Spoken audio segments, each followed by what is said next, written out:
It's the Jim and Terry Show, Paralyzed. Paralyzed with ice. Ice got us stuck. No, we're over the ice. We're going to talk about other things, starting off with Jim's nightmares. They're actually called night terrors. Okay, tell us what terrorizes you at night. Well, I have nightmares. They're usually just a little bit of an annoyance. I had one the other day where I was having dinner with a woman. I don't even know who she was. And I'd left my wallet in a locker in the middle of a busy street. And I went to that locker to get my wallet. And, of course, it was stolen. And they left me $1, paper dollar, American, I'm assuming, and a loonie. That was it. So that wasn't, scream and die, but it wasn't comfortable. The ones that I don't like are called night terrors. And that's when you're paralyzed. And I have to actually get up once I finally fight to wake up and go sit out for an hour and a half, 2 hours. And it is a fight to surface? Oh, it's a fight. I absolutely hate it. Because part of it is I've tried it before in my life when you say, I'm just going to let it go. But then you think, I think I'm going to die. So you can't just let it go. You got to fight to gain conscious. I hate it. Horrible, horrible. What about the dreams? I don't know if you had them. I did as a teenager. A teenager is probably where I last recall these things. But where you are falling off a cliff? Yeah, and you're sort of, and you keep falling, and you're waiting to hit the ground, and then you hit, and only then can you wake up. Yeah. After you hit.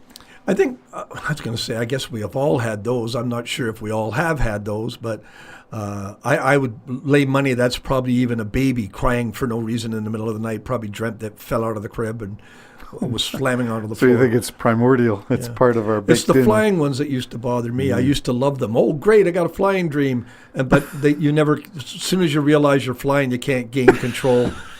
and those ones I'd just let myself slam into the ground. I go, F it. Yeah, just I can't fly this thing into anyway. The ground. Bang. Can't steer it, can't do nothing. Yeah, so bail crash. And of course, it's the other ones where you're having a dream and you've discovered the cure for cancer or unlimited power, and you go, "This is phenomenal! Get up and write it down." No, you can't forget. I won't forget this. How can I forget it?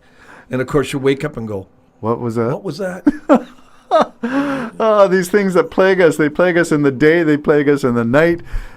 Things that are plaguing us, for me, missing last week, I've got a lot of stuff stored up to chinwag with you. Two retired guys in the basement, the Jim and Terry Show. I'm one of your hosts, Terry. I'm the other Jim. And we talk about all kinds of stuff that we find of interest to our demographic. We're old, retired guys. Yeah. And so we have history. Gorgeous looking, though, and really right, well that's built. why we don't do a visual podcast, because we are gorgeous. We just can't take the fan base. Yeah, the septuagenarian club. I'm throwing back my phantom hair. Oh, your phantom hair. Do you still style it, Jim? I did complete writing that song, by the way. Oh, good. Phantom When am Hair. I going to hear it? I don't know. Oh, Yeah. I got to get to it. I haven't memorized singing it, but you got a few weeks reprieve because of the ice storm, but I'm expecting it next week. Oh, jeez. Okay, pressure's on. We're going to talk about other things to do with China, things that have unfolded, and eventually we'll get to tariffs and that kind of stuff. But for now, it's China, the military power that is seeming to be poised for something, and whether that is Taiwan or something further afield, I'm wondering whether this is, what do they call it, the year of the dragon? I don't know what year it is this year, but I'm thinking China is poised and America is down and out. It's not a good convergence. I was going to say it's the year of the a-hole. Oh, boy. Okay, well, we'll get into Trump later. But there's not enough room up his posterior at this point. It's way too crowded. Okay, so China, what's your take on what we've learned as soldiers in Ukraine is one thing, but also playing the U.S. in terms of the markets and market volatility, and tariffs? Well, China. Trump said it himself. The leader's a proud guy too, and totally in control.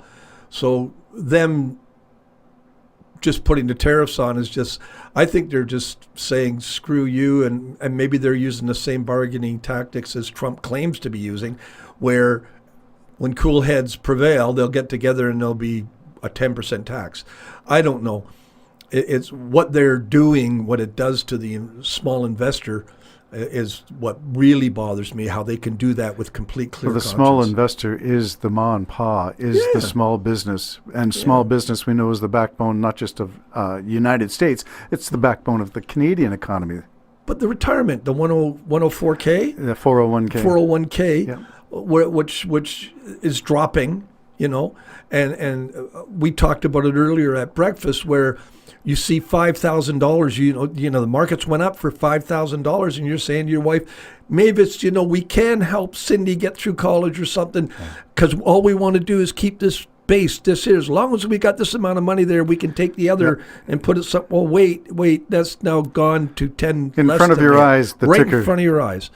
And it will go that quick, like literally within a week. The funniest A lot part of for money. me was watching Fox News and the chyrons at the tickers across the bottom and as they're interviewing, and this is Maria Bartiromo does the financial analysis.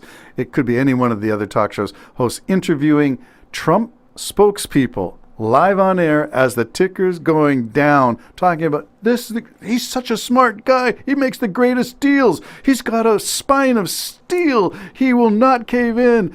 And the stock market's going down right in front as they're broadcasting live. Too bad his spine of steel isn't holding up a head of mashed potatoes. Yeah, that is unfortunate. Yeah. Yeah. All right, getting back to China and the threat that China represents. How does Trump say it? China. China. China. You mentioned proud, and it's funny because J.D. Vance said something else about China. He called them a country of peasants. Well, he's the same idiot that went over there and chastised NATO. Yes. And telling them all what they're doing. What a jerk. I mean, talk about reversing everything. I mean, back in the day when I was younger, the Americans were known as pretty much a-holes. And that has all changed as, visiting and more vacationing and people becoming normal in the world. Trump has just turned that right around again. And his leaders are jerks. They really are jerks. Australia won't take our beef because our beef is beautiful and their beef is weak. Well, we talked about hormone injection and some of that stuff. That's why they're not taking it in Europe. Some of the cows are hormone injected, and they won't take the milk products. And Australia will take your chicken, just cook it. That's right. Cook it and send it. Don't send your raw stuff for That's your right. very reason. Yeah. Because they have learned that they're not protectionists. They're protecting their country. That's a big difference. It's a big, huge difference. But unfortunately, the powers that be within the Trump administration have not got the brain capacity of this guy, Jim. Little uneducated Jim, who can know the difference between protectionism and protecting. It's two different things. And they just can't get it. And of course, they're just playing to their people who really aren't thinking. So Well, what don't can I forget say? with that, I like your way you parse that, protecting versus protectionism. Yeah. So protecting has to do with public health and safety, which is something the Trump administration has pulled the plug on. The National Institute of Health, CDC, he's removed guardrails on the EPA, all kinds of environmental issues. He's reduced the regulations. He calls it cutting red tape, but it really amounts to making America unsafe. The public drinking water. I will lay money that Kennedy purchases chlorine toothpaste. I'll lay money on it. If you went into his cabinet, you would find chlorine in his toothpaste. Yet he says it's bad. It causes all this stuff. And it's served its purpose for how many years? Yeah, fluoride in the... And maybe because autism's gone up a bit, it's because your population went from 50 million to 350 million. So there's more people to count.